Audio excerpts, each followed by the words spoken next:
Assalamualaikum warahmatullahi wabarakatuh.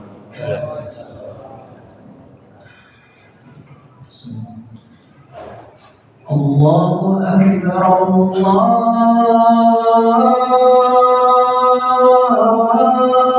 Akbar, Allahu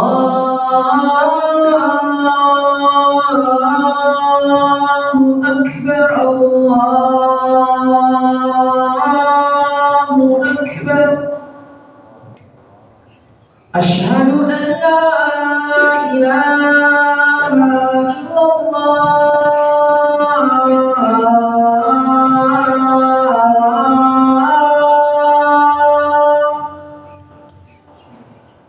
Asyhadu an la ilaha illallah.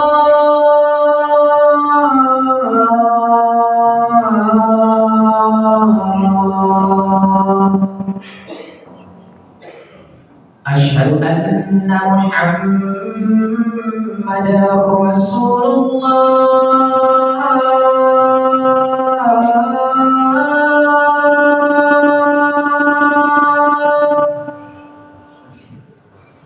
Asyhadu anna Muhammadar Rasulullah.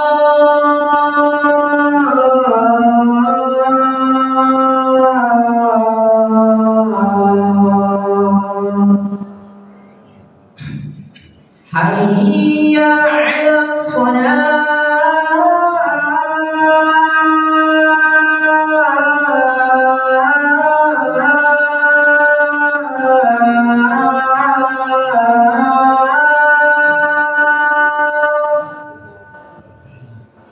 Hayya 'alas salah.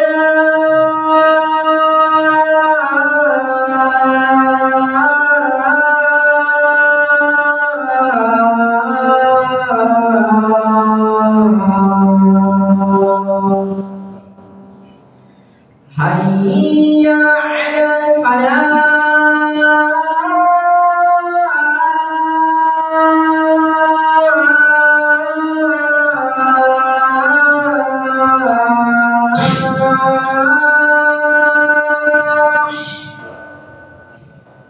Hayya 'alal falah.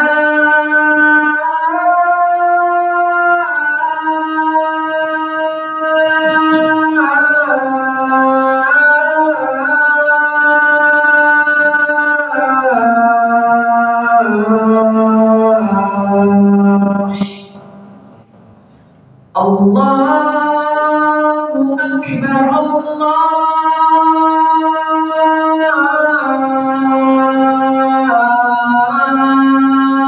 Akbar.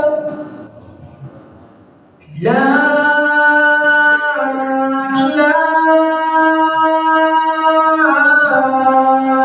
ilaha illallah.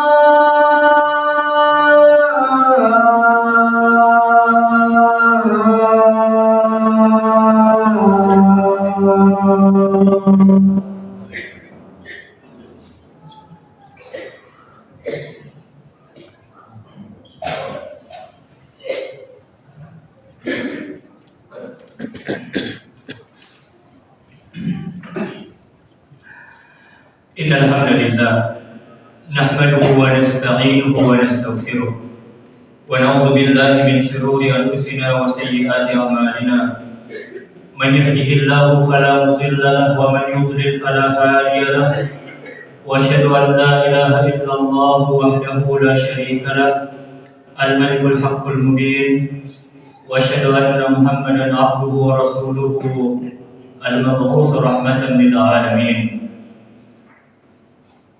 Allahumma salli wa sallim wa barik ala Muhammadin wa ala alihi wa sahbihi wa tabi'in wa man tabi'ahum bi ihsanin ila yaumiddin. Amma ba'd. Ya ayyuhalladzina amanu taqullaha haqqa tuqatih wa la tamutunna illa wa antum muslimun. Hadirin jamaah Jumat yang dimuliakan Allah Ta'ala, ketika seorang hamba bekerja dalam kehidupan dunia ini, ketika dia hidup dalam kehidupan dunia ini, maka dia diperintahkan oleh Allah Ta'ala untuk mengambil sebab-sebab demi meraih kebaikan yang dia inginkan atau menghindarkan dirinya dari keburukan yang dia tidak sukai. Nah, dalam persoalan sebab-sebab yang dilakukan oleh seorang hamba dalam usahanya itu, jamaah sekalian, ada yang dibolehkan dalam agama kita, ada juga yang tidak diperbolehkan. Di kesempatan kali ini insya Allah kita akan berbicara tentang hal tersebut, ya, berkait dengan sebab yang dilakukan oleh seorang manusia, hukumnya bagaimana seorang manusia bergantung pada sebab itu dalam usahanya di dunia ini untuk meraih kebaikan-kebaikan yang diinginkan atau untuk menghindarkan dirinya dari keburukan yang tidak dia sukai. Yang pertama, jemaah sekalian yang Allah Ta'ala, ketika seorang hamba bergantung dengan perkara-perkara yang Allah tidak jadikan hal itu sebagai sebuah sebab yang syar'i. Ketika seorang hamba bergantung kepada sesuatu perkara-perkara yang Allah tidak pernah jadikan hal itu sebagai sebuah sebab yang syar'i. Jadi misalkan ketika seseorang ingin mencari kebaikan atau ingin menghindarkan dirinya dari keburukan dengan pergi ke dukun untuk misalkan berobat atau mendapatkan sesuatu yang dia inginkan, atau dengan misalkan menggantungkan jimat demi katanya untuk menolak bala, ya, atau yang dilakukan oleh sebagian orang dengan bergantung kepada benda-benda tertentu untuk meraih sebuah keberkahan. Hal sebanyak ini jemaah sekalian yang Allah Ta'ala tentu saja dalam agama kita hukumnya haram dan termasuk dalam kategori syirik akbar. Allah Ta'ala berfirman, innahu man yushrik billahi faqad harrama Allahu alaihi al-jannata wa ma'wahu an-nar wa ma lil-zalimin min ansar. Sungguh barang siapa yang bersekutukan Allah, maka Allah telah haramkan baginya surga dan tempatnya itu adalah neraka, dan tidak ada penolong bagi orang-orang yang zalim.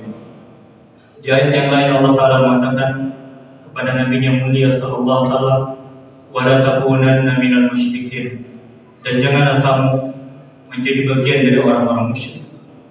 Wa la tad'u min dunillahi ma la yanfa'uka wa la yadurruk, dan janganlah kamu berdoa beribadah kepada selain Allah yang tidak mampu untuk memberikan manfaat kepadamu dan juga tidak bisa memberi mudarat. Fa in fa'alta fa innaka idzan minadh dhalimin. Jika kamu melakukan itu, maka sungguh kamu termasuk orang-orang yang zalim, yaitu orang-orang yang musyrik. Kemudian jemaah sekalian, di hadis yang sahih Nabi yang mulia sallallahu alaihi wasallam mengatakan, man 'allama tamimatan faqad kafara wa asyraka. Barang siapa yang menggantungkan tamimah, yaitu jimat, memakai jimat, maka sungguh dia telah melakukan syirik, perbuatan kekafiran atau kesyirikan. Kemudian Nabi sallallahu alaihi wasallam mengatakan, man ataka hinan fasa'alahu an syai' lam tuqbal lahu salatan 40 lailan. Barang siapa yang mendatangi dukun dan dia bertanya sesuatu kepada dukun itu, maka tidak diterima darinya salat selama 40 malam. Itu yang pertama. Kemudian yang kedua, jemaah sekalian dimuliakan Allah Subhanahu wa Ta'ala, ketika seseorang bekerja, berbuat, dan dia bergantung bersandar kepada sebuah sebab yang syar'i, melakukan sebuah sebab yang syar'i yang dibenarkan dalam agama kita dan teruji, tapi jemaah sekalian, dia meyakini bahwasanya sebab yang dia lakukan itulah yang berbuat dengan sendirinya tanpa Allah Subhanahu wa Ta'ala. Dia meyakini bahwasanya sebab yang dia lakukan itulah yang menjadi sebab satu-satunya untuk dia berhasil dalam keinginannya, yang selain Allah Subhanahu wa Ta'ala. Ya, perbuatan seperti ini tentu saja jemaah sekalian syirik akbar. Murtad orang seperti ini jika dia meyakini bahwa ada yang selain Allah yang mampu untuk berbuat tanpa Allah Subhanahu wa Ta'ala, bisa memberikan kesembuhan tanpa Allah Ta'ala, bisa membantu dia menghindar dari keburukan tanpa Allah Subhanahu wa taala. Jika ada yang meyakini bahwasanya sesuatu yang dia lakukan bisa menyelamatkan dia jamaah sekalian, satu-satunya bisa menyelamatkan dia dengan mengabaikan Allah Subhanahu wa taala, ini hukumnya murtad, keluar dari Islam kita.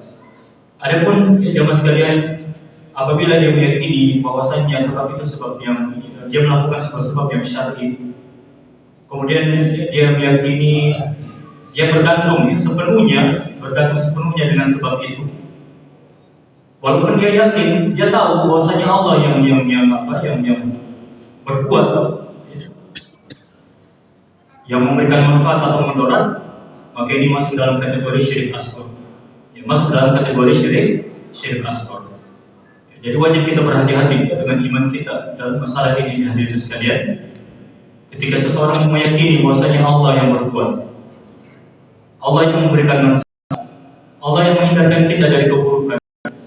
Tapi ketika dia bekerja melakukan satu hal untuk mendapatkan kebaikan yang dia harapkan atau menghindarkan diri dari keburukan yang dia hindari, dia bergantung sepenuhnya dengan sebab itu. Ya seperti apa? Ya syirik asghar. Tidak sepatutnya seorang muslim seperti ini jemaah sekalian. Ya, walaupun dia meyakini bahwasanya Allah yang melakukannya, ya Allah yang membantu dia. Kemudian yang kasus yang ketiga dari sekalian, yaitu ketika seseorang berbuat mengambil sebab-sebab yang syar'i, kemudian dia meyakini dengan seyakin-yakinnya bahwasanya Allah satu-satunya yang berbuat di alam ini, Allah satu-satunya yang memberikan manfaat, Allah satu-satunya yang menghindarkan dia dari keburukan. Bertawakal sepenuhnya dengan hatinya kepada Allah Subhanahu wa taala, dan dia meyakini bahwasanya apa yang dia lakukan itu, usaha yang dia lakukan, sebab yang dia lakukan itu hanya semata-mata hanya sebuah sebab yang tidak bisa memberikan pengaruh apapun, kecuali dengan izin Allah Subhanahu wa taala. Sekali lagi jemaah sekalian, ketika seseorang bekerja, berbuat, melakukan sebuah sebab yang syar'i yang dibenarkan dalam agama kita, kemudian dia bahwa apa yang dilakukan semata-mata hanya sebuah sebab yang tidak bisa berbuat apa-apa, tidak bisa memberikan apa-apa kepada kita kecuali dengan izin Allah Subhanahu wa taala, dengan kehendaknya Subhanahu wa taala. Jadi seperti misalkan seorang yang pergi ke dokter untuk berobat, atau orang yang minum obat untuk mencari kesembuhan, berobat, dia wajib meyakini jamaah sekalian apa yang dilakukan itu hanya sebab dan bukan dokter yang menyembuhkan dia. Jika Allah mengizinkan dia sembuh, maka bukan dokter yang menyembuhkan dia juga obat itu, tapi Allah satu-satunya yang menyembuhkan dia dengan sebab obat itu, obat itu. Penting untuk dipahami. Ya, begitu juga misalkan orang yang bekerja mencari penghidupan, melakukan sebab untuk mendapatkan sesuatu, uang dan semacamnya, itu semata-mata sebab jamaah sekalian. Jadi bukan negara yang memberikan kita gaji, bukan bos kita yang memberikan kita penghasilan, tapi Allah Subhanahu wa taala dengan sebab mereka ini, dengan sebab pekerjaan kita ini. Maka bergantunglah semata-mata hanya pada Allah saja, bertawakal sepenuhnya hanya kepadanya saja. Karena jika Allah berkehendak jemaah sekalian, Allah akan putuskan semua itu. Ya, sekuat apapun keyakinan dia bahwasanya dia akan mendapatkan gaji bulan depan jemaah sekalian, tapi kalau Allah tidak berkehendak, dia tidak akan dapatkan hal itu. Ya, maka yang patut bagi muslim adalah sepenuhnya kepada Allah Subhanahu wa taala yang menciptakan itu. Dia bisa mendapatkan kebaikan atau terhindar. Subhanahu wa ta'ala berfirman, wa 'ala Allahi falyatawakkalul mu'minun. Dan hanya kepada Allah orang-orang mukmin itu bertawakal. Kemudian di ayat yang lain Allah Ta'ala mengatakan, wa 'ala Allahi fatawakkalu in kuntum mu'minin. Dan bertawakallah hanya kepada Allah hendaknya bertawakal jika kamu benar-benar orang yang beriman. Ya, jika kamu benar-benar orang yang beriman. Dan ini adalah bagian dari tauhid kita yang sekalian dengan Allah Subhanahu wa taala. Tidak akan sempurna tauhid kita kecuali meyakini bahwasanya Allah yang menciptakan dan kita bukan sebab itu dan tidak bergantung pada sebab tersebut. Kita bergantung sepenuhnya pada Allah Ta'ala, mengharapkan kebaikannya, berdoa kepadanya. Jika dia mengizinkan, alhamdulillah. Jika tidak mengizinkan, kita akan paham bahwasanya itulah Allah yang mengatur semuanya. Ya Allah yang mengatur semuanya. Maka tidak sepatutnya kemudian kita bergantung kepada apapun ya dalam kehidupan ini kecuali kepada Allah. Mengantungkan hati kita, harapan kita hanya kepada Allah saja yang Maha Mulia Subhanahu wa Ta'ala. Aku qauli hadza astaghfirullah li wa lakum wa هو الغفور الرحيم.